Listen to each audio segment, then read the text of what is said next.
श्रीलक्ष्मी श्रीमहालक्ष्मी क्षीरसागर कन्यका उत्तिष्ठ हरिसम्प्रीते भक्तानां भाग्यदायिनी।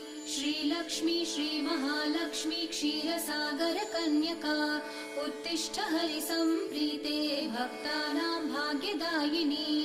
उत्तिष्ठोत्तिष्ठ श्रीलक्ष्मी विष्णुवक्षस्थलालये उत्तिष्ठ करुणापूर्णे लोकानां शुभदायिनी।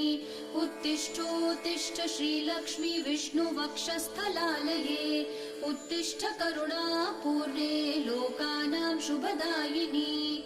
श्रीपद्ममध्यवसिते वरपद्मनेत्रे श्रीपद्महस्तचिरपूजित पद्मपादे श्रीपद्मजात जननी शुभपद्मवक्त्रे श्रीलक्ष्मी भक्तवरदे तव सुप्रभातम्।